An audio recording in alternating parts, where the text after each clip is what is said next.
International Women's Day, sharing it with you, especially our ambassadors and our fabulous guest speakers that we're going to hear from later. I suppose the Anti-Cycles programme really strives to create equity in a sphere that there is a clear gender gap. We look to dismantle those barriers that you might face when trying to cycle, whether that's to school, whether that's in your everyday life. And we try as well to dismantle those stereotypes that have been put in place for us within society. So really, the Anti-Cycles programme embodies everything that International Women's Day is about. But we couldn't do any of this without our ambassadors. You know, our program is centered around schools, but we are not in school. And you are really doing the work for us in the sphere that we're trying to get into. And you're doing fantastic work so far. So I want to say a big thank you to all of our ambassadors. And I suppose we may start off, but we have a presentation on the history of International Women's Day from our own Sarah Hegarty. And then we will hear from our speakers and I will introduce them. Hi guys, yes, so I'm just going to give everybody a quick overview of kind of like the importance of the date, March 8th, the importance of one day a year celebrating International Women's Day and what that means, and the importance of us all coming together and expressing solidarity for the day and for each other. So I'm just going to share my screen and we'll get straight into it.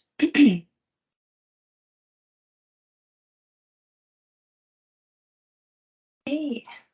Can everybody see that okay? Yeah, perfect. All right.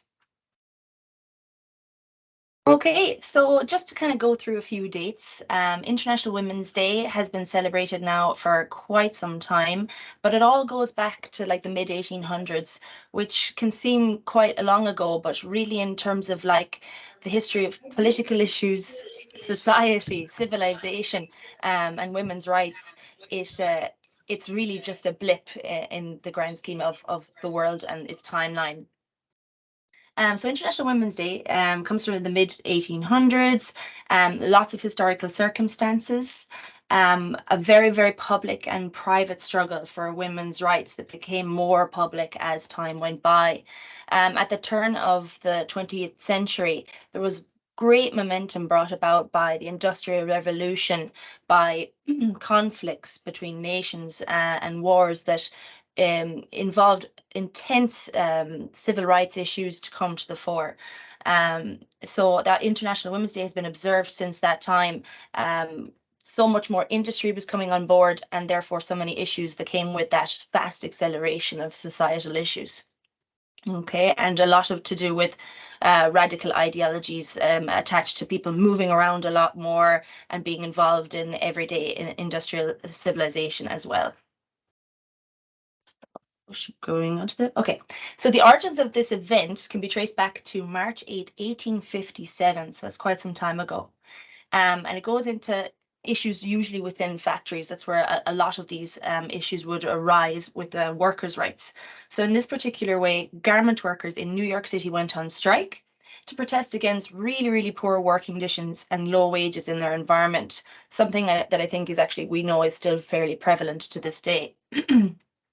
But the response to protests was very, very alarming. So the protesters were attacked by police and attacked and actually it was a very violent dispersal of the action by the women, but it did not deter them, and it led to the creation of the first women's labour union. So a really, really determined group of women there to get better rights and better working conditions. Then we go about 50 years later to March 8th of 1908, when 15,000 women, which is an incredible number at the time, marched in New York City again, looking for easier work hours, better pay, voting rights, very important, and an end to child labor. So really it was almost two battles in one, 4 battles in one even. And so they used the slogan "Bread and Roses" emerged, which with bread symbolizing economic security and roses for better living standards. Okay, so the first International Women's Day was held actually on March 19th in 1911. This date was actually chosen because on that date in 1848, when Prussia was kind of still a common empire, the king had promised significant improvements to society, and one of them was votes for women. And unfortunately, he did not fulfill those promises. And it really, really enraged the women of Europe who were expecting this. They were promised it and it didn't come through. So they said, we're not putting up with this. So following discussions, the Women's Day was agreed, so that they could call women to action and agree to march on this date until they got the rights that they requested. Okay, and it has remained the March 8th date ever since. Okay. On March 25th of that same year, there was a very, very big tragedy in a factory in New York. So New York, very much the epicenter of a lot of what was going on at the time. 140 workers lost their lives, which is a huge tragedy. There were not sufficient safety measures to ensure their survival, and it put all of the women at significant risk. So since then, the unions, the workers' unions for women, have led many protests to remember this tragic event. So it's still very much in the memory, I think, of a lot of families and generations in New York and in America. So it impacted a lot of the legislation that came afterwards, rules and regulations that were put into law to protect workers in the future from these tragedies happening. It's still a work in progress. So what equalities are women fighting for? And there are many, and you'll be familiar with a lot of these as you look at the list. Very much to the fore over the last several decades, definitely the last 50 years, has been women's rights over their bodies, over their autonomy, and over their safety as a woman. Access to political power is a very popular topic at the moment, because women are now in an incredibly strong position that they can fight for their place in leadership and in political positions, something that international lawmakers and decision makers have now seen is really, really important going forward in society and government and governance in general. You'll see a lot of big corporations now, they have gender ratios in where they try to fill roles, and they are expected to fill roles with female and women candidates. Material resources and social resources are still a big struggle for women. Pay gaps, working conditions, the access to even to kind of their own financial autonomy, ownership of land, inheritance, access to health, understanding of women's health as a very different thing to men's health is still very new. Going back, a lot of historical medical science was only ever really tested on male candidates, even when they were technically supposed to be studying the female body and female health. Access to education is really, really big. We are actually incredibly lucky in Ireland. We have one of the kind of the best levels of access to education for women, but there are lots of countries where that's not the case, and this can affect on many socioeconomic levels, issues of ethnicity, issues of class, especially in some countries as well. So in solidarity with all women of all countries, it's really, really important that we try and make sure that every corner of our lovely round earth, women have the opportunity to access and get a full and solid education where possible. Autonomy within the family and the household. So this comes back to really old laws around marriage, convention, and what is expected or what is allowed, within a sort of a family and marital environment. And women are campaigning extremely strongly to have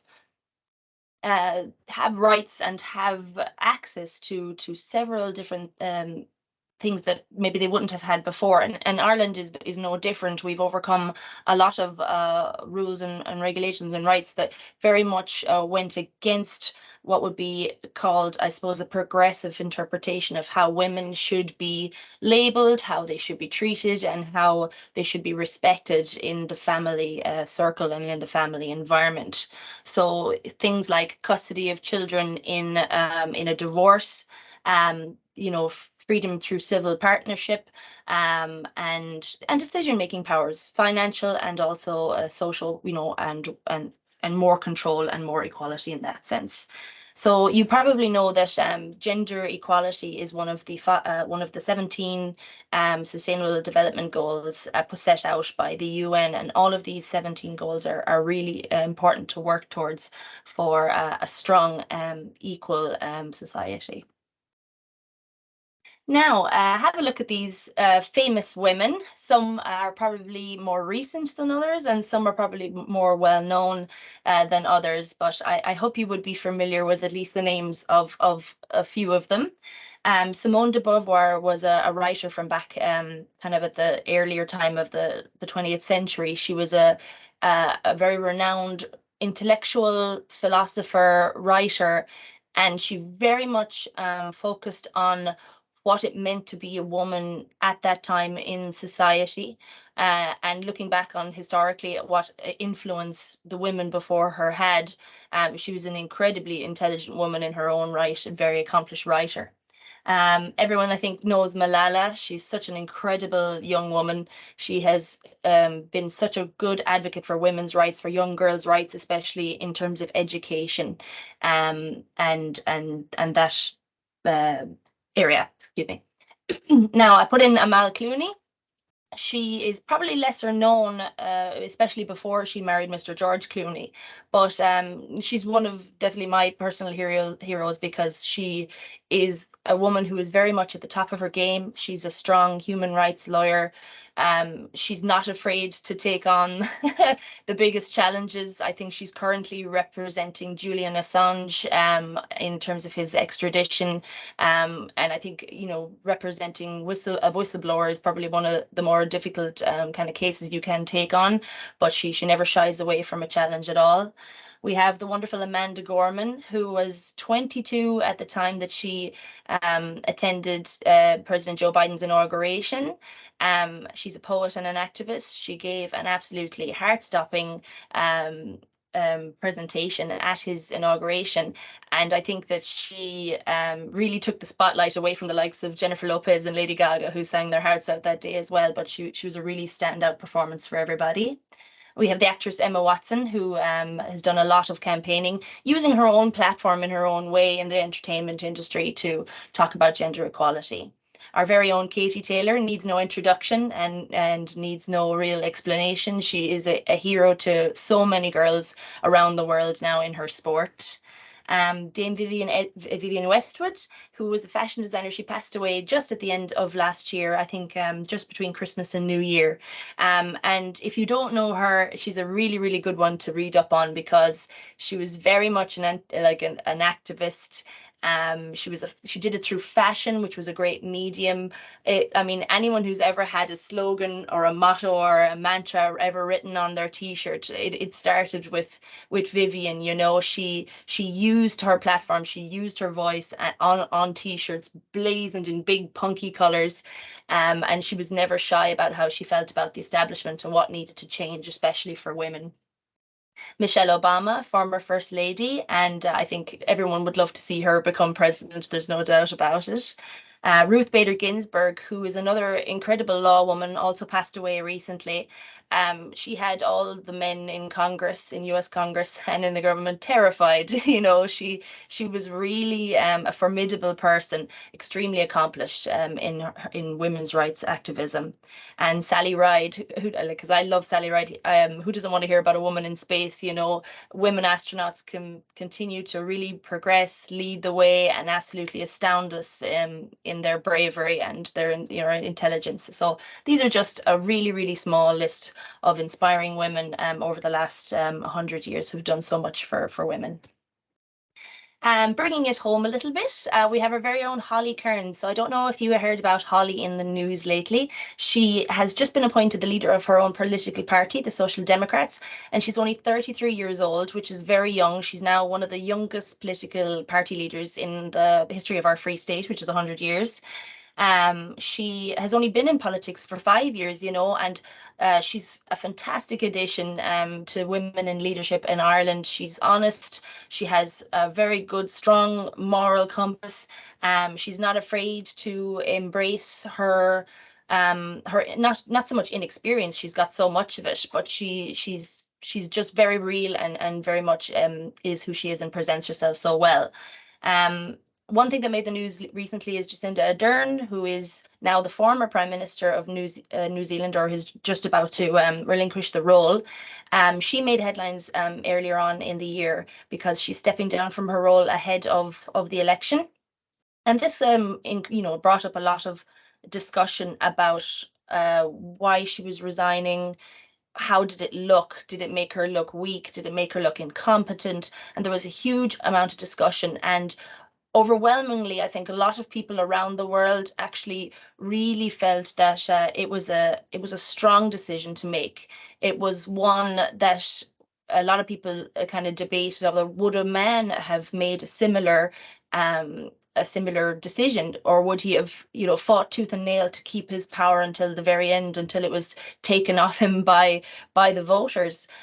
So it opened up for a lot of discussion. I'd like you all to have a think about it and maybe put into the chat what you think, whether you think a young woman who has led her country so well and so strongly and so confidently and given really everything, and for her to say, you know what, I'm kind of like I've maxed out now. I think maybe it's time to hand over the role to somebody else. I'd like to spend more time with my husband and my young family. Do you see this as actually a sign of real progress and strength? Or would you go along with the naysayers and say, oh, obviously women are just not cut out for life and leadership? So I'd like to open up that discussion if anyone wants to talk about it at the end.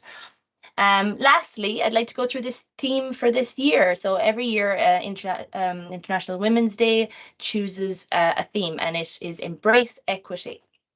So it's a really, really important term, equity.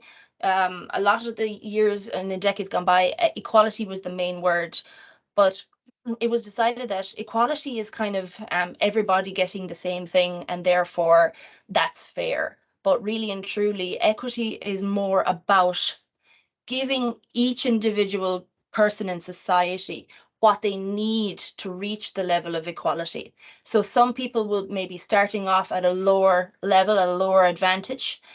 So if you give someone on a higher step and a lower step the same thing, all it does is elevate them both more, but it's still unequal. So by providing equity and considering equity first, we bring people on a lower level up to the same level of those higher, and then we elevate together from there. So equity should come before equality, okay?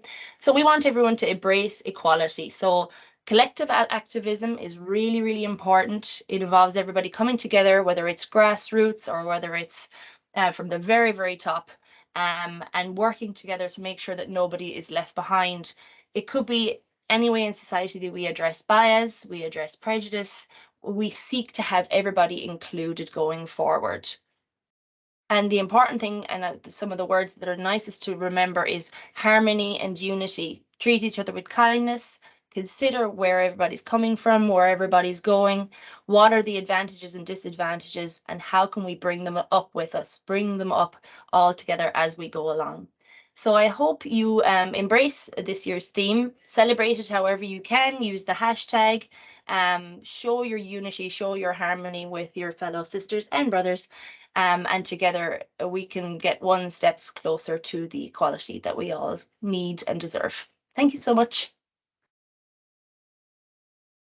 Thank you so much, Sarah. It's a really important day to look back on how far we have come as well.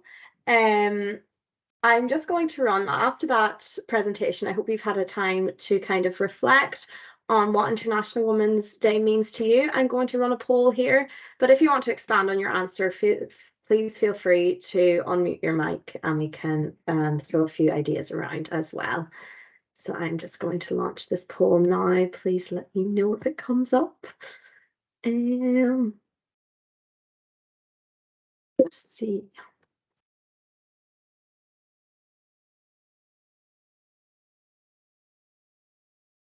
No, has that come up for you guys? Yes.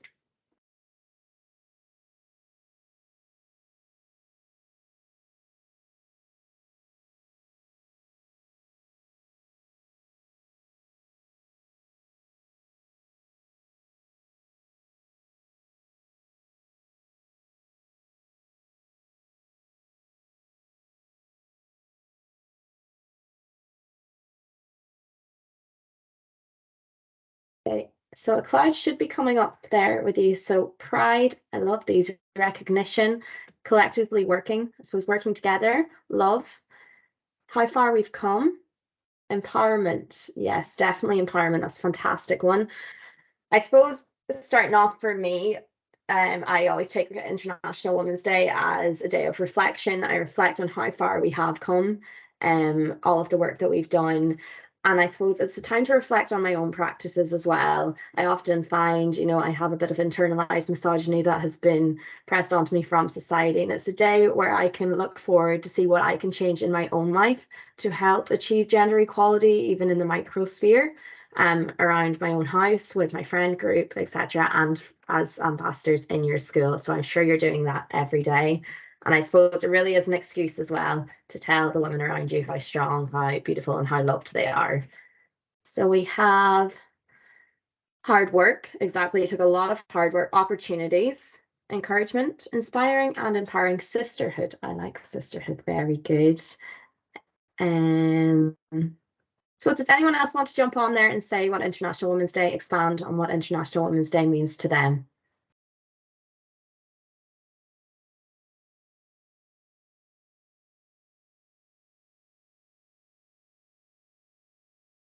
Okay, that is fine. And we're going to have those results there as well. I'll have a record of those so we can share them with you later in the Slack group.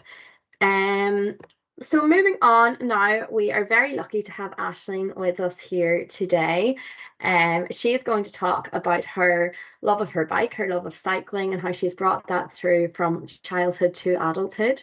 I think you have a presentation there, Aisling, so if you would like to try and share it, and hopefully we get it up and running. Yeah, thank you so much. Thank you. That was a wonderful presentation from Sarah there. It's great to see so many people here on the call. Thanks for having me. I'm by no means a professional cyclist. I have no credentials in the field. I just happen to be someone who cycles a lot, and I just thought I'd share some of my adventures that I've been on, and hopefully, inspire you guys to plan some of your own. So I started cycling to school when I was a kid, and that was just the default. It was the only real way to get there because walking took far too long, and I wasn't going to sacrifice any time in bed. I didn't want to go in the car because A, I just fought with my siblings the whole time, and B, it took much longer than cycling because of traffic. So it just made sense to cycle. It was a maybe 10-15 minute cycle.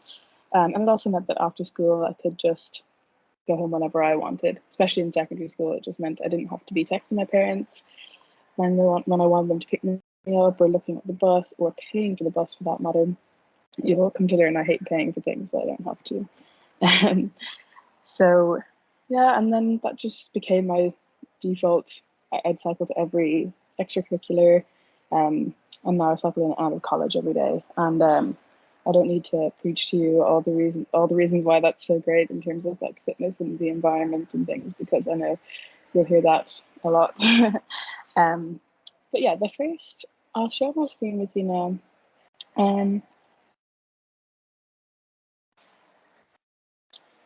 So the first big cycling event or trip that I went on was during lockdown, when suddenly we couldn't go on holidays outside of the country.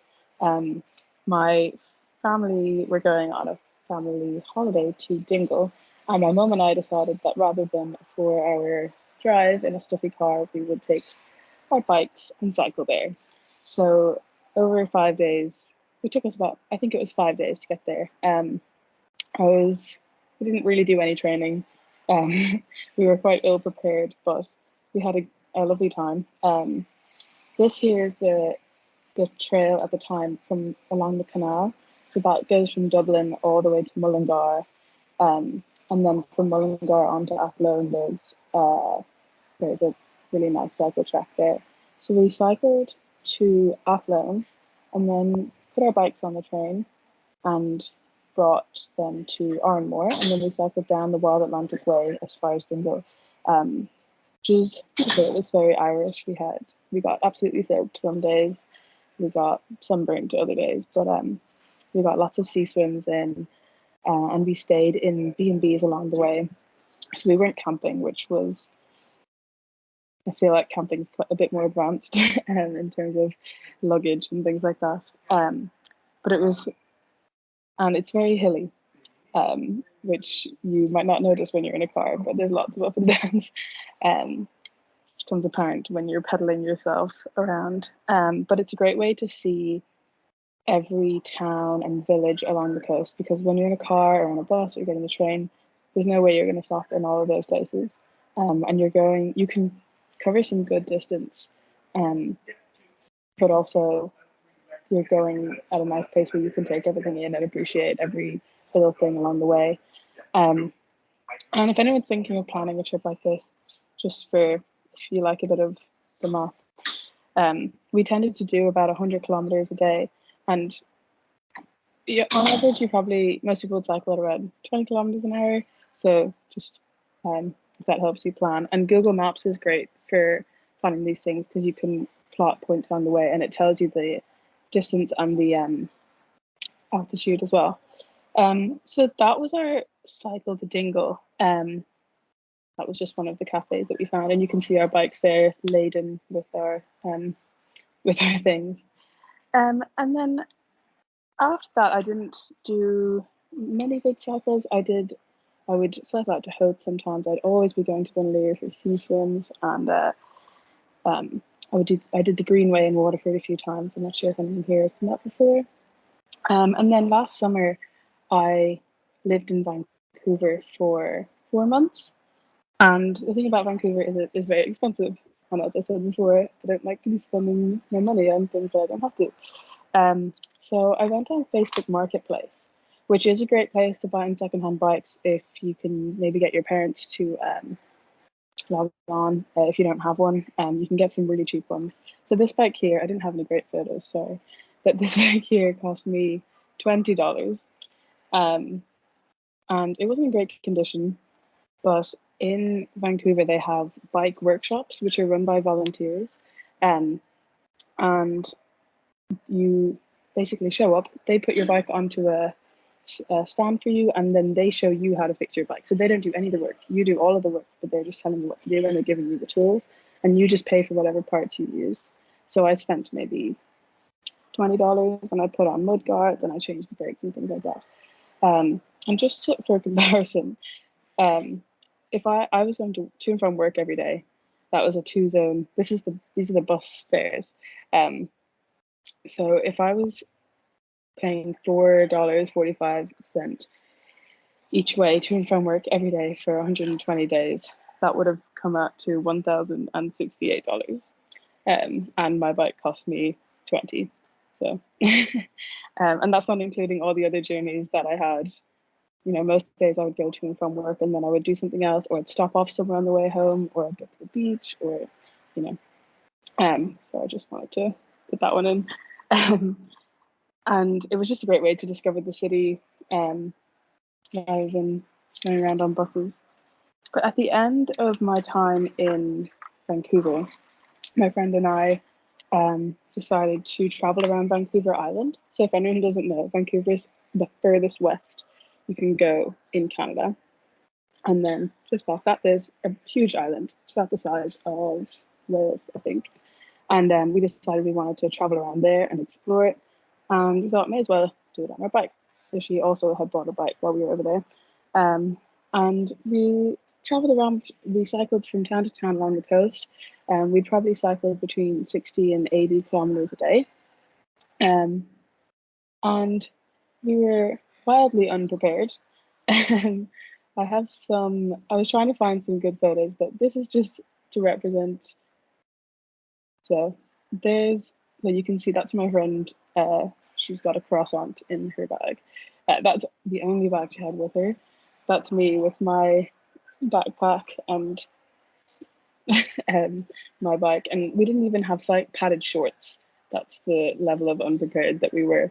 We would often be cycling around with wet swimming togs tied to the back of our backpacks and things like that, and my gears were broken, so every time I wanted to go into first gear I had to hook my foot under the chain and push it over into the right position.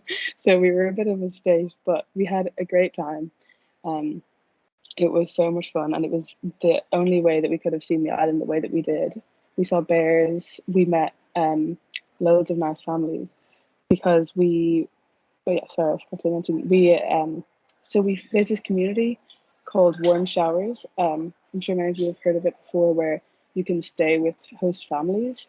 It's for cycling, like bike packers, and so we stayed with these other cyclists in their homes, and it just meant that they gave us some great advice, and we had some lovely.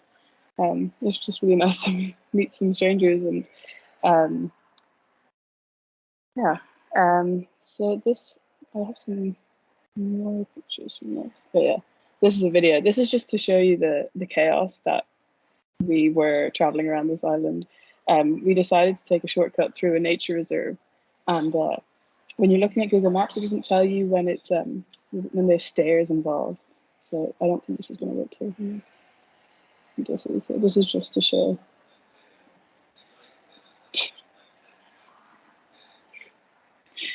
So we're by no means professional. That was the kind of. It was just funny. So that was about a week, and I just loved it. And side note, I sold my bike before I came back to Ireland, and I sold it for $60, so made a profit out of that as well. And this was just last month. So in January, this is the Science Cycle, so the cycle, organised by the Science Society in UCD.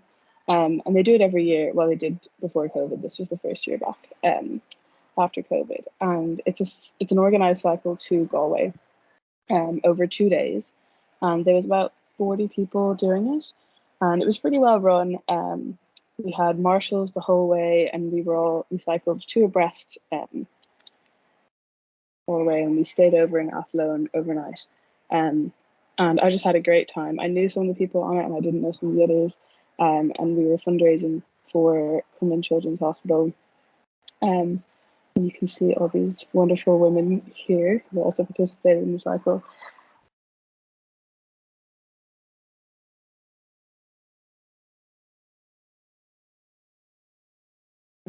Participate. It was a lot of fun. You can see my big grin there. And yeah, so I have another trip planned for this summer. I'm going to Iceland for 3 weeks, and cycling. There's like a ring road in Iceland, and I'm really excited. This time I'm going to be camping, and I've never done that before, so that'll be a challenge. It's about 1,500 kilometers, and it just looks beautiful. So I'm very excited about that.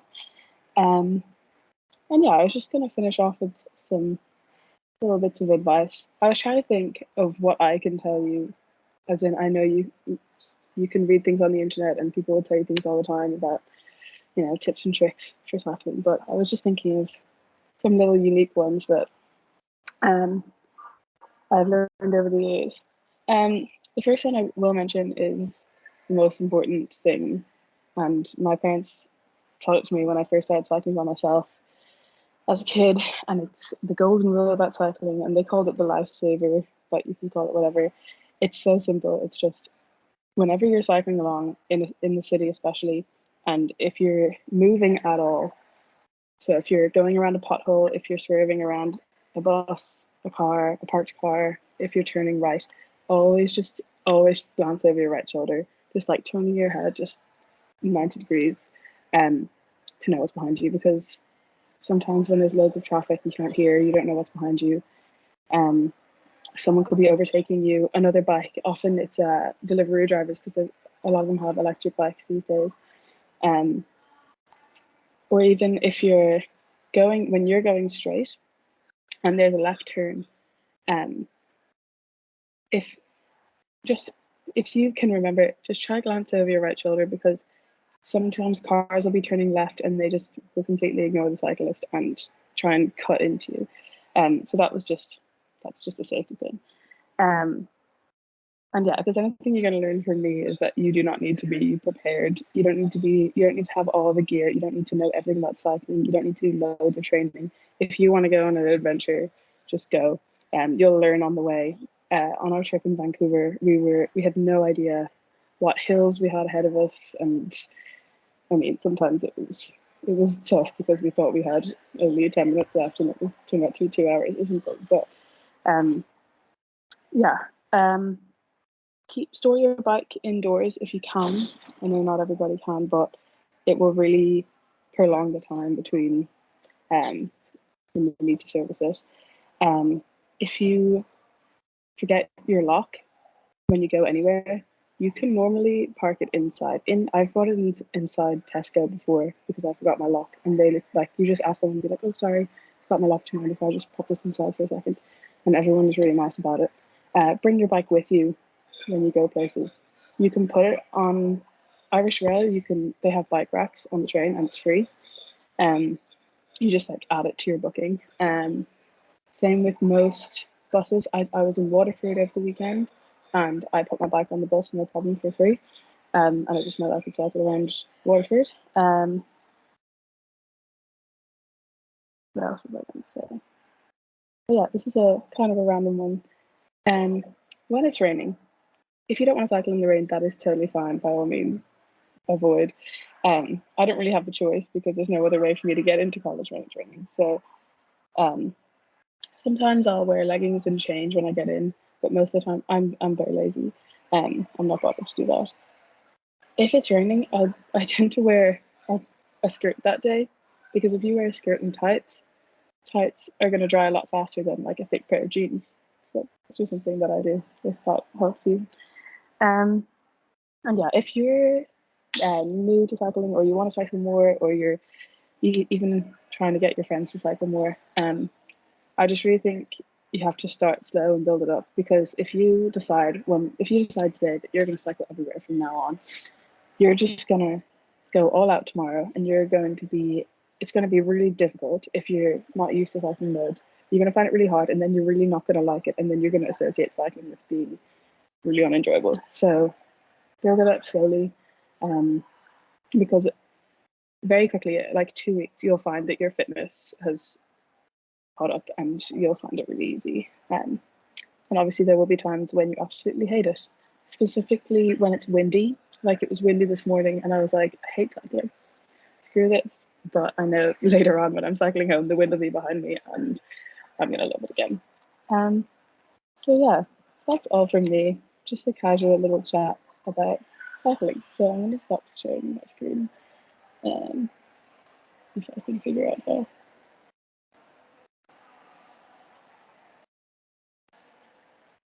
Thank you so much for that, Aisling. And some really good tips there as well, because I suppose we don't always go over the basics of cycling. A lot of the time we focus on campaigning and the activism within their schools. So, getting down to basics is really, really important. So I'm sure the girls, our ambassadors, will appreciate that as well. I suppose we're just going to open up the chat, or if anyone wants to turn on their mic to ask any questions.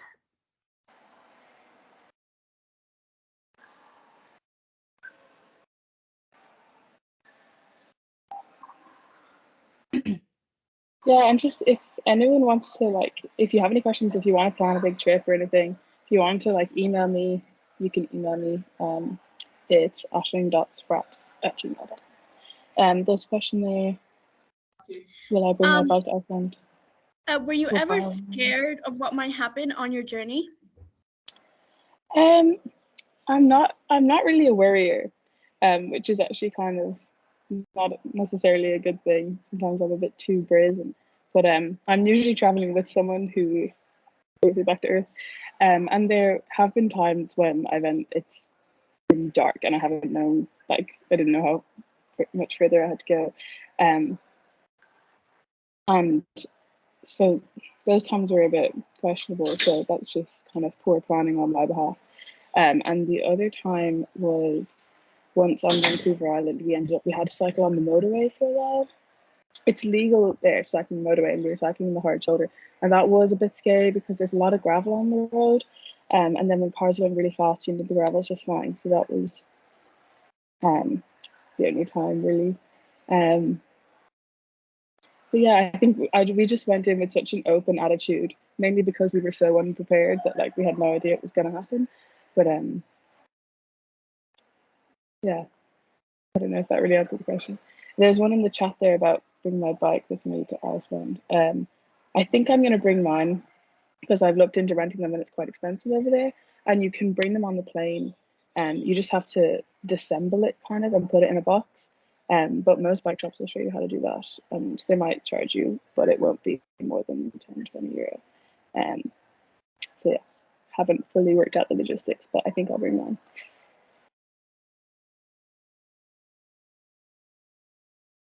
Yeah, we've got one other person with their hands raised. Go ahead. Yeah. So when it comes to planning what you need before you go on a trip, what would you say is the most important thing in terms of like safety, equipment, and things like that? Okay, that's an interesting question because I'm a poor planner. Always bring duct tape with you. I feel like it's one of the things that can just prepare you for most situations. Duct tape and cable ties, because if something breaks, you tape it back together with duct tape, and if something is something and cable ties, if the duct tape doesn't work, you should bring a spare inner tube with you whenever you go on a big cycling trip. I didn't, and I got lucky, but yeah, I don't think I'm well qualified to answer that question.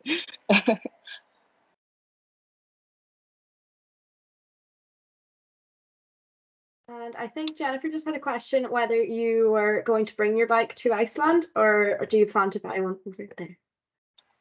Yeah, I was just saying that I haven't really decided, but I think I'm going to bring mine with me. Okay. Because it's Sorry, expensive. I froze out there for a minute. You might have answered that, but I was Yeah, frozen yeah. for a second there. So I wanted to know as well. Thanks for answering that again. And I suppose if there's no more questions, and if you do think of any questions yet, do let us know and we can pass them on to Aisling. As you said, you're happy to pass on your email. So thank you very much for that, Aisling. So I suppose next we have Grazia, who is going to tell us all about her experience of cycling in Latin America. I don't know if you're sharing a presentation or you want to take the stage, Grazia. I think I can share my presentation. Can you see that? Not just yet, but it might take a second. Oh yeah, it's coming up. Okay. Okay, so if you are able to see my presentation, then I'll just start. So I am Gracia. I am from Peru, and I took as my mission to use the bike as a tool of empowerment. So before showing you what I do, I would like to ask you to picture how you use the bike. And when you have that picture in mind, I'm going to ask you one more question. And it's like, are you sure? Are you sure that is how a bike is used? Yeah, with the handles and sit on the saddle. Probably not always. So this sport is artistic cycling, and it literally changed my life. Here in the video, I am representing my country, Peru, in the indoor cycling world championship that took place in Stuttgart, Germany, 2 years ago. So what defined my story and who I am are three things. And the first thing is that I come from a traditional mindset society. And that means that boys and girls are not equal. Girls are supposed to behave in a certain way, to always be delicate. We have to wear pink, eat less than boys, and yeah, always take care of them. We have to take care of the people that surround us. So my whole life, I was told what to do. I was told how I should dress, how I should behave. And I was told that I was going to grow up to be a good wife and then a good mother. And I actually never asked myself what I wanted. My life was already defined by my society and the people that surrounded me. So I was never aware of my own limits because they were imposed when I was a kid. That was until I met my bike.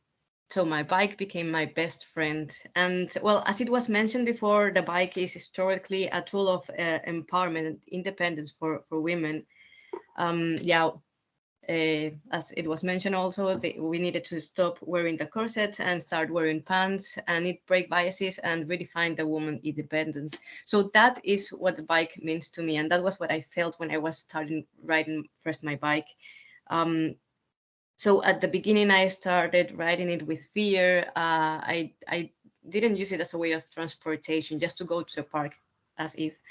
And then I rediscovered my bike when I started using my bike to go to my job.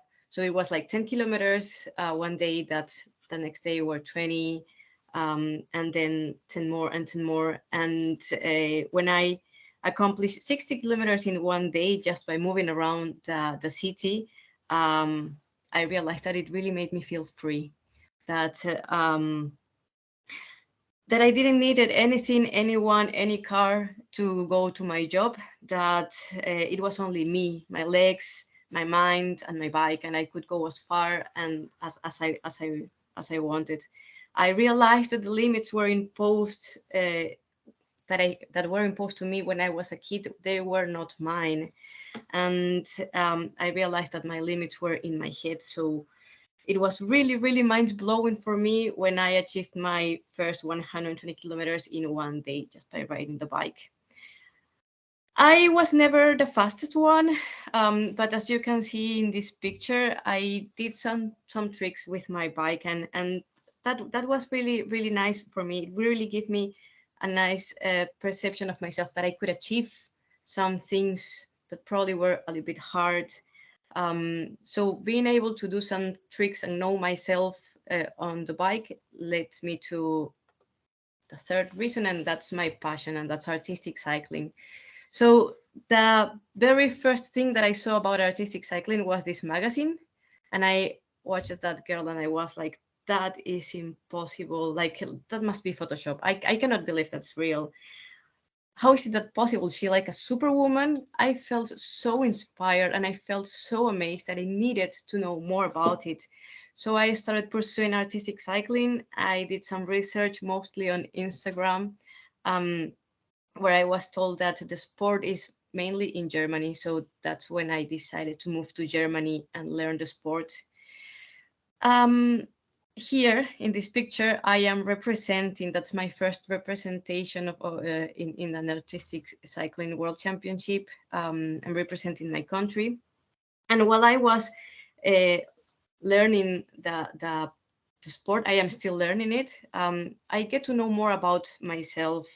I cannot believe that this already happened. I started training the sport 3 years ago, and that's not that much time-wise, because people start training it when they are really, really young. So I started training what I thought that was impossible, and then I realized that it is possible. I started doing things that I thought that were impossible. So that really let me know that there's nothing that it's impossible. I love the sport so much that I want to share it with people around the world, especially from my society. And that I've been doing in the last 2 years and this year also. So thanks to the organization Indoor Cycling Worldwide, I was able to go to Peru and do some trainings. I was in Colombia also with a social organization that empowers girls by using the bike. I went last month to Mexico and to Uruguay to share the sport and tell kids that they can do more than what they are told. Now I know that I can speak out my mind. I am not afraid anymore of saying who I am, what I want, what I am pursuing. And it took me so long to realize that, because I used to think that I shouldn't because I couldn't. But now when I see what I can achieve just by using the bike, I can see that I can achieve way more in my life. And that's why I'm not afraid of telling what I want to say and giving voice to women in my society.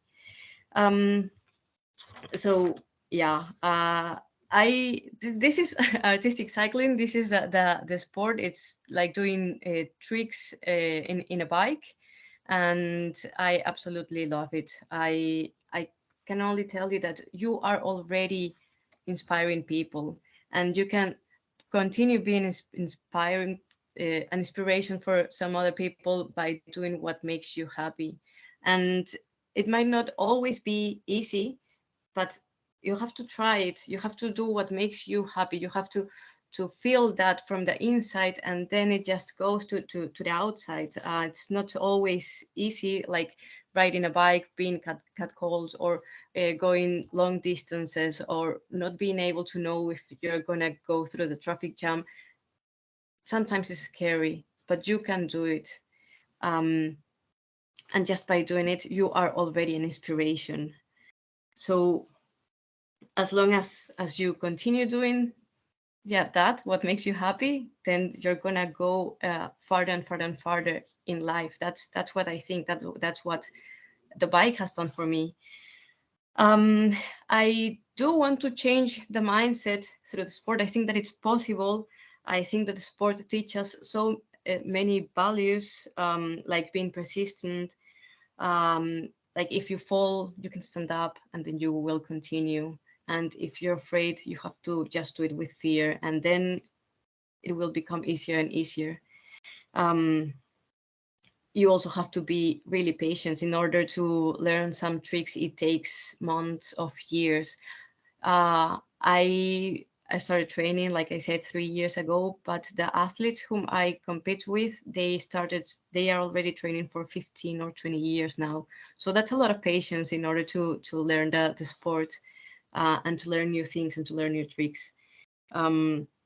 I also realized that everything is related within itself, like how fast I go defines my balance, or my posture in the body, the posture of my body on the bike, that also defines the balance of the bike.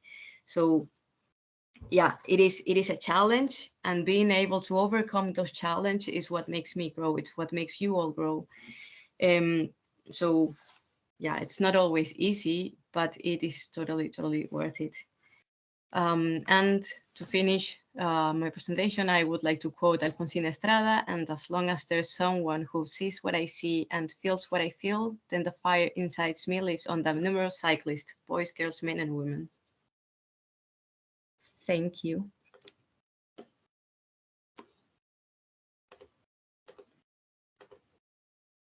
Thank you so much, Gracia. And that was really inspirational. I'm sure everyone would agree.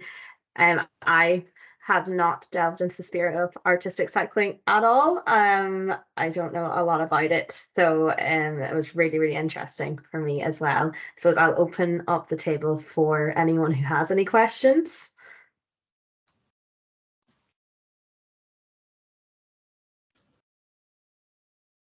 Yeah, we'll go with Nicola there. You have your hand up. You can unmute yourself. What would your daily routine look like when preparing for a competition? So every training has a structure. You first have to warm up. I think that's important for every sport. And then I do what it's easy for me on my bike, and then I try my new tricks. The beginning with help, and then I do it alone. In a daily basis, I first try to think, yes, before the competition. I am really nervous. This year the competition is going to be in Glasgow, and it's a really a big event for the cyclist world, and I'm already nervous, although it's in August. So yeah, I'm already nervous. And what I do is, like, I know what I am doing because I learned it and I trained it, and I know for a fact, because I did it already, that I can.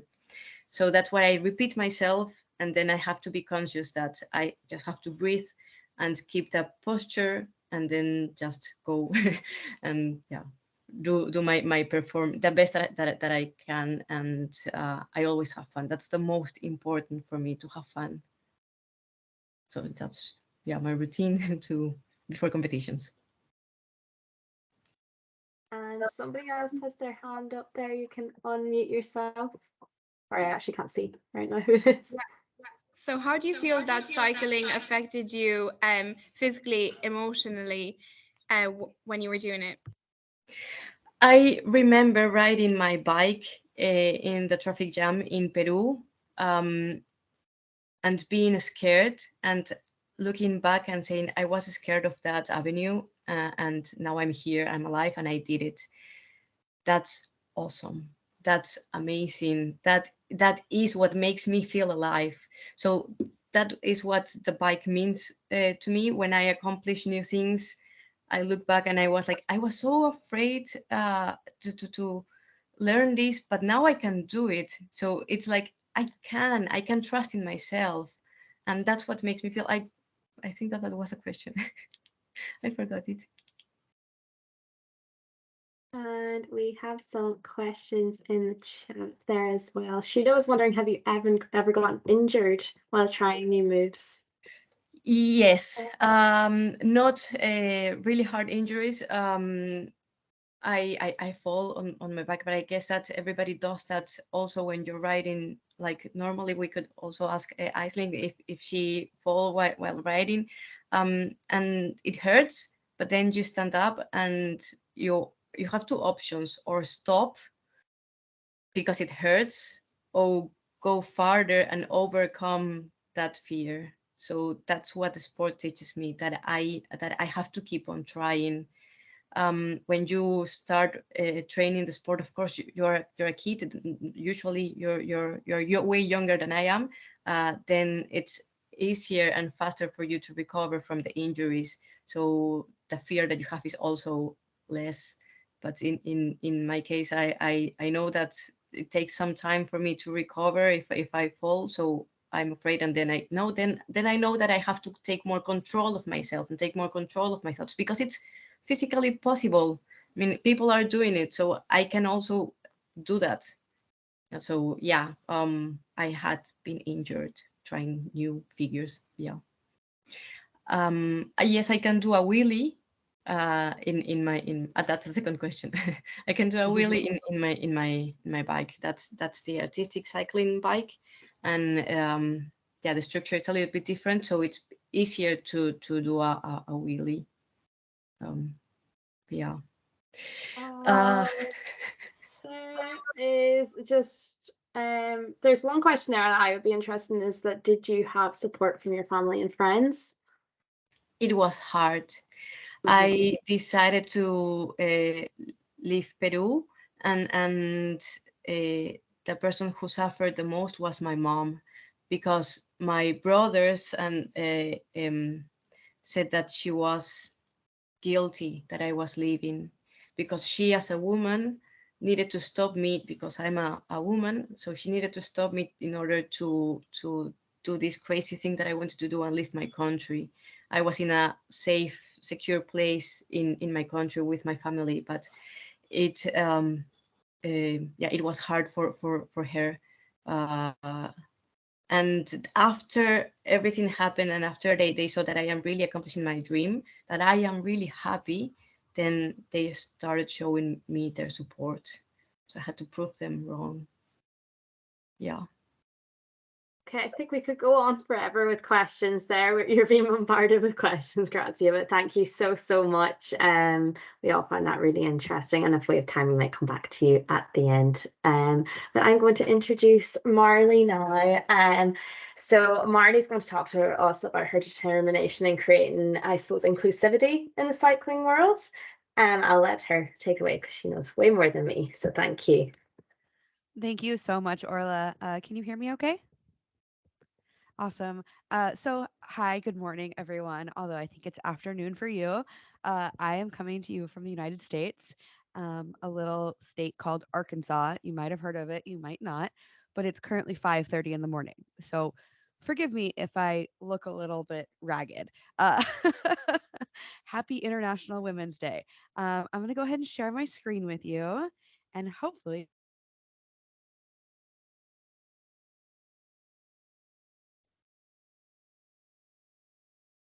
Does it look good? Okay, great. So I'm here to talk to you today about inclusivity in cycling, specifically this movement or group or whatever you want to call it, called All Bodies on Bikes. So, like Orla said, my name is Marley Blonsky, and we'll talk about this, but I call myself a fat cyclist. I'm also an entrepreneur, and I am reluctantly an influencer. And we'll talk about that as well. So, who am I? I'm the co founder of a group called All Bodies on Bikes. We have just incorporated as a nonprofit. I'm not entirely sure how things work over in Ireland, but in the United States, it's really easy to start a business. It is not so easy to start a not for profit organization. You have to go through a lot of legal stuff and with the government. And so we're currently in the process of that. I'm also, and this is so weird to say, but a professional cyclist. I get paid by brands like Cannondale, Shimano, Pearl Izumi. You might recognize some of these, laser helmets, Goodr sunglasses, and a couple of other ones. And the cool thing is, I'm not getting paid for race results. Most professional athletes that you hear about get paid more if they win, or their contracts are based on their performance. Thankfully, I have been lucky enough and made the business case that my pay is not based on how well I do in races, which is a good thing because I've literally never won a race in my life. Instead, they're paying me to um, bring more people into the sport and to, I guess, just be inspiring. I'm also a dog mom. I have two old lady dogs that are very sweet, and they ride around in my cargo bike with me. I know cargo bikes are much more common in Europe than in the United States, so you all probably see this all the time. I'm also an environmentalist. I spent 12 years before doing this working on sustainability. And, at the end of the day, I'm a human. Sometimes people will walk up to me and say, "Oh my God, I'm so excited to meet you," and kind of put me on this pedestal. But I'm still just a regular human who needs to eat and sleep and love my friends and do all the same things you guys do. So as we start, I would love for you to just think in your head, can you think of a time when it feels like you've been limited or frustrated by your body? For me, I've got asthma. And so sometimes, if my allergies are bad or I'm working really hard, it can be hard to breathe. Sometimes I get frustrated by my belly when I'm on the bicycle and it feels like it's getting in the way. Other times, it just feels like I'm too slow or I'm too big or, getting on an airplane. Sometimes it feels like I'm just not built for an airplane. But I would encourage you to think about it a little differently. You know, was it your body that was the problem or was it society? We are all built differently, and that's the beauty of being a human. And so, when I think about airplane seats, it turns out nobody's comfortable in airplane seats, no matter how tiny you are. So it's not necessarily my body that's the problem. Or, thinking about dealing with asthma or getting into certain yoga positions. There are different modifications that you can make so that way it doesn't feel like your body is the problem and instead you're working with your body. So I'd just encourage you to kind of keep that in mind when maybe it feels like you're too big or too tall or too short or any of those things, that you are not the problem. You are absolutely beautiful and perfect the way that you are. So I mentioned this at the beginning, but a brief note on words. So words only have the power that we give them. A lot of folks, and I apologize if this is not relevant, but here in the United States, a lot of people have reclaimed the word queer, if they're part of the LGBT community. And similarly, in kind of the fat activism space, we are reclaiming the word fat. When I was a kid, I was bullied, made fun of, called fatty 2x4, can't fit through the kitchen door, all sorts of really hurtful things. But now, as an adult, I publicly identify as fat by using it as just like a neutral descriptor of my body type. I'm 5'1", 5'1". I have no idea what that is in centimeters, but whatever. I'm this tall. I'm fat. I'm blonde. I wear glasses. It's just a fact about who I am. And then that way, when, a troll on the internet or somebody tries to be mean to me and say, well, you're fat, I can say, okay, and what else do you have? It's no longer an insult. Um, so I would just encourage you to think about, the words that you use and what power do we give those words. I also try not to use the words obese or overweight. Um, both of those are kind of medical terms that have been weaponized. And obese actually comes from the Latin word, which means to have eaten oneself fat. And, I'm sure if you look around at your friends and family, everybody has a different size body for so many different reasons. And it's not just because we ate a lot of food. So it's just a really hurtful word, and I try not to use it. Same thing with overweight or underweight. Those both really imply that there's an ideal weight for everybody to be at, and you know that about somebody else. So instead, I just say I'm fat. End of story. I also want to touch a little bit on the concept of body positivity and body neutrality. So, oftentimes in articles, I think actually on CNN, I was called a body positive influencer and I'm changing the world. And I'm not actually a body positive person. Um, I would instead call myself body neutral because with body positivity, there's this kind of expectation that you love everything about your body. You love your legs, you love your cellulite, you love your rolls. Um, and I don't think that's realistic. I think we all get frustrated with things with our body. Right now, I'm really frustrated with my hair because I cut it into a mullet last summer for fun when I was feeling silly one day. And now I'm trying to grow it out and I'm frustrated by how slow it's growing. So I'm not feeling very positive about my hair. But that doesn't impact the way I feel about myself. My self worth is not based on how I feel about my body. Instead, I would encourage you to practice body neutrality. It's, feeling neutral about your body, appreciating it for what it allows you to do. So for me, I love my legs because they let me ride my bike and they let me ride my bike really far and play with my friends and, do all these things that I want to do. But I can still be frustrated by them. I hope that distinction makes sense. Again, I think that the words that we use have a lot of power.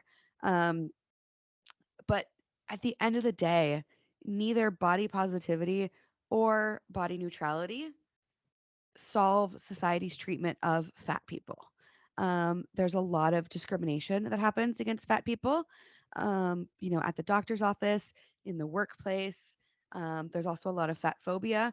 There's been studies that, um, like 70% of people would rather lose an arm or a leg than be fat, which is just such a heartbreaking thing to me because I live an incredibly joyful life and the size of my body doesn't determine anything about me. It doesn't impact my personality, it doesn't impact my ability to ride a bike, all sorts of different things. So, um, at the end of the day, again, no matter how you feel about your body, it doesn't change the way that society looks at you. And so, regardless of what size you are, I think it's really important to find your worth in something besides the size of your body. Maybe you're a really good friend. Maybe you're a really good listener. Maybe you're really good at math.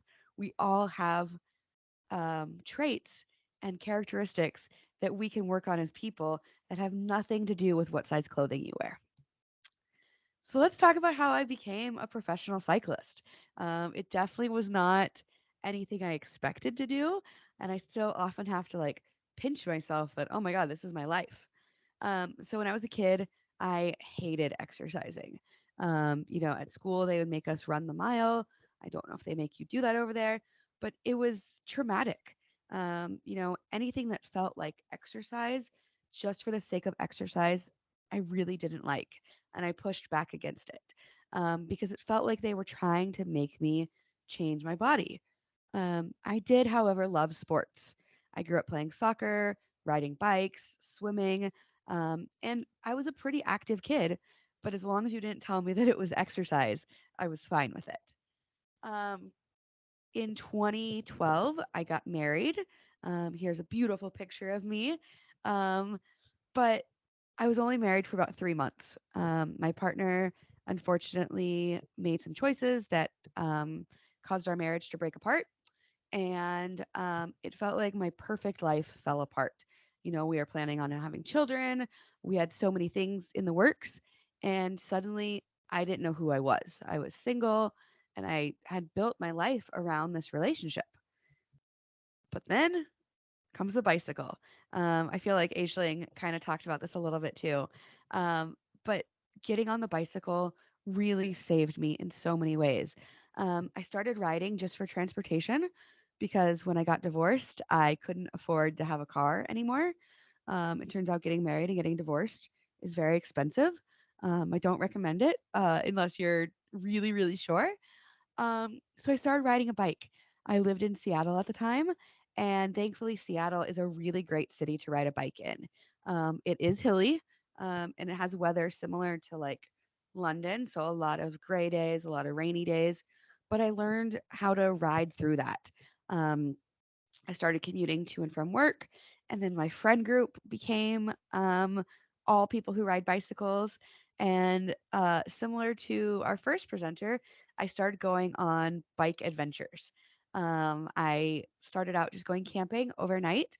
Thankfully, in Seattle, there's a lot of ferries. So you can take like a 30-minute boat ride and then be on an island and ride 10 miles and then go camping. So it's quite accessible even if you have no idea what you're doing. The campground actually is close enough that you can order pizza if you forgot some of your cooking supplies, which happened to me multiple times. And so I really started to find adventure and I started to figure out who I was through the bicycle. Around that time, I started blogging. So this was back in 2014, 2015. So I started telling my stories and people started asking me questions. What clothing are you wearing? How are you finding a bicycle that fits you? Because I I don't think a lot of you um, maybe have experienced this, but when you weigh 250 pounds, the regular bicycle, you have to make some modifications to it to make sure that you're not breaking spokes or getting more flat tires, and just so that you're comfortable on the bicycle. So I started sharing my experience and sharing my stories. Um, and it started resonating with people.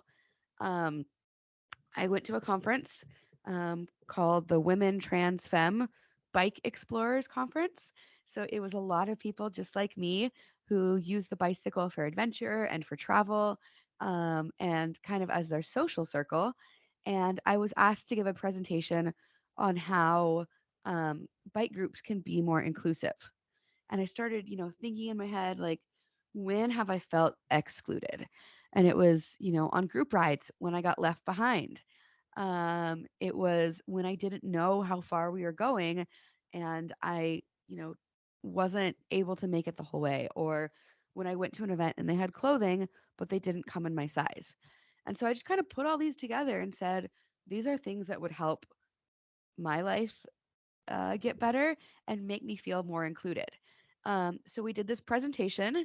You can see, we talked about intros, we set some ground rules, and then we just shared our experience. And the response from the people at this conference was overwhelming. They said, "You need to talk about this more." The bike industry is not talking about bigger people on bicycles, and yet, half of America lives in a bigger body. My experience is really not unique. And so that kind of got me thinking of, okay, this was received super well here. Where else can I tell this story? Um, I forget exactly how it happened, but eventually there was an article written about us in a newspaper. The newspaper is called the Washington Post. You might have heard of it. It's a big international newspaper. And Shimano, they make brakes and components and bike parts. They Somebody at Shimano read this article and said, "We want to tell your story." And so they reached out and said, "Can we make a film about you?" And it was kind of like, why? We're not doing anything special. But they ended up making this film. I would encourage everybody to go watch it. It's on YouTube. It's called All Bodies on Bikes. and it follows me and my friend Kaylee on a bike packing adventure. We went for a 2-day cycle through Oregon, through the mountains, and just talked about, what our lives are like, our journeys to acceptance with our bodies, and then the work that we're doing to make this a bigger concept to everybody. Um, and so when the film came out, I was at 2,000 followers on Instagram, just friends and family and random people. And suddenly I was at 26, 27,000 followers. And it doesn't sound like that many, but in the little bike community, it it's quite large. And I started getting recognized places. I would go to bike events or bike rides, and people would say, "Hey, I saw your movie," or "Hey, I saw you doing that. Thank you so much for speaking up." And now that I live in a tiny little town in Arkansas that is basically all about bicycles, I get recognized at the grocery store, and it's very, very weird. I don't know if you've ever seen a celebrity, I say quote unquote, but I encourage you to don't be weird. Let them buy their bananas in peace. But it is always nice to say hi to people. So now, the film came out 2 years ago, and now All Bodies on Bikes is my full time job. We lead inclusive community rides around the United States. Hopefully, we will be expanding that internationally, but we have 10 chapters, and they, are leading community rides, creating really inclusive spaces. So, if you show up at a group ride and it's your first ride, you're going to feel like you belong there and you have friends. We also do a lot of consulting and teaching and advocacy work. We're working with a lot of brands right now to expand their sizing. If you've ever put on a cycling kit, you probably know that the sizing is very wonky and an extra large fits more like a small or a medium. And so we're working to fix that because we know that, real people have real bodies. And then I'm excited to announce we're actually going to be launching a plus size cycling clothing brand. So while we are working with the bike industry, they're not going as far as we want them to. In their brain, a double XL is big enough.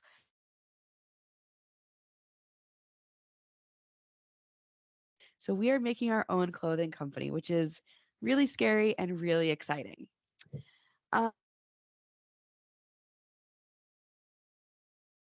We've started a podcast, which I think, oops, that's not what I wanted. Can you guys still see my screen?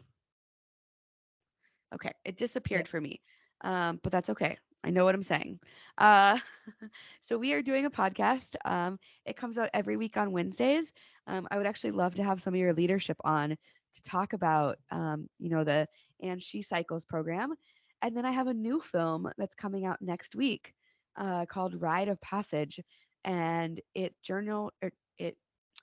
covers my first 100-mile bike ride. Even though I've been riding bikes for almost 10 years now, I had never ridden 100 miles at one time. And so this film follows my journey and tells that story. Again, it's like a 10-minute film, very quick, very easy. There are some curse words in it. So just be aware if you're watching it at school, but nothing you haven't heard before. I can't tell if my slides switched or not. Let's see. And that's the end. And I would just encourage you to reach out to me. There's my email address. Follow me on social media. And I'm just really inspired by what you all are doing. And I would welcome any questions. Sure, go ahead. So I was wondering, what was your life like before you sorry, I didn't prepare the question right. Your life before the sorry, my group is It's okay.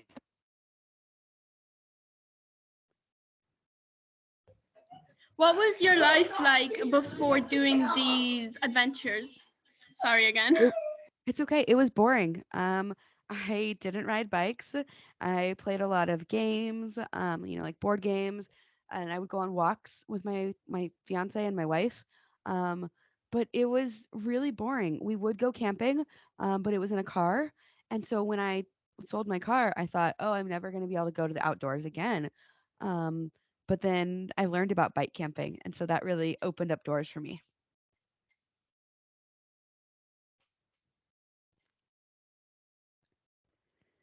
Did I have any serious injuries from cycling? Just recently. So I'm getting old. I'm 36, and I hurt my knee last year. I tore my meniscus. Actually, in the film that's coming out, there's a section where it was really, really muddy, and I had clip-in shoes, pedals that had the clip-ins, and I got stuck. And when I tried to get my knee or my foot out of the cleat, I tore my meniscus in my knee, so I had to have a surgery last year. But I'm better, and I'm riding in a big gravel race weekend. Oh, I love that question. Social media can be a toxic space. How do I manage the trolls? I block them. Um, I There's no reason to engage with them.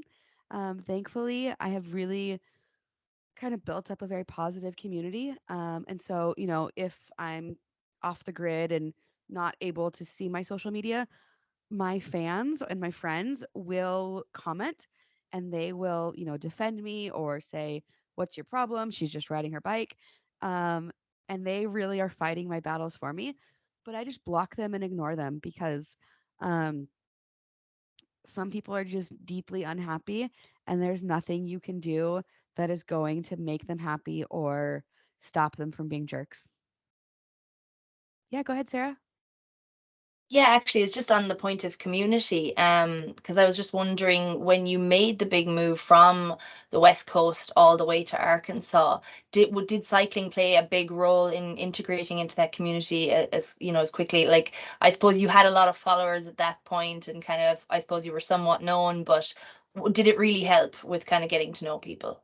It really did because, as you all know, you can show up to a group ride and make friends or, talk to people who are also on their bicycle. And so I think even if I wouldn't have had this large following and people knew who I was, I'd still be able to, show up at the bike shop and say, hey, is there a women's ride? Is there, a slow group ride that's happening?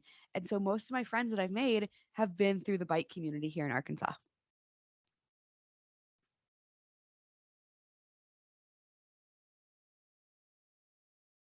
Thank you so much for that, Marnie. That was really, really inspirational, and you're doing so much. I don't know how you manage your time uh, from all of that, but that was fantastic. Thank you. And again, if anyone has any more questions, please send them on to me, and I'll try and get an answer for you. I suppose that comes to the end of our International Women's Day Network gathering. I have a few housekeeping things that I just want to go over. So on the 28th of March, you should know that your action plan is due. I have sent out the templates for those, and we're really excited to see all of the work that you've done as Anchi Cycles ambassadors in your school and in your local community. But if you can please have that in by the 28th, we'd really appreciate it because we do have 50 of them to go through. Another thing I just want to mention is that Alison is currently off, so if you have contacted her about anything, please forward on those communications to myself or to Sarah, and we will get back to you. And the Slack group is always there for any questions, any support that you need. We're always really excited to see what you are doing and the events you're holding as well. So please continue to use that. I think other than that, it's just a big thank you to all of our speakers, all of the people on the Anchi Cycles team as well. I couldn't think of a better way to start off my International Women's Day, and I'm feeling very empowered going away from this. Let's see, I have a few comments there. Is there anything that I need to go through? But yeah, I suppose keep doing what you're doing, and as I say, we couldn't do this without you ambassadors either. So big pat on the back for you, and do something nice for yourself today on International Women's Day. So you can log off. You're free to go now and have your lunch, and thank you again. Thanks Thanks, everyone for everyone. joining. Thanks, Orla. Thanks, Sarah. Thank you. Bye, everyone. Bye. Bye.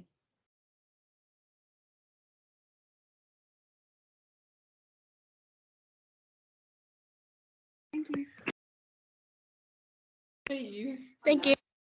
Bye, guys.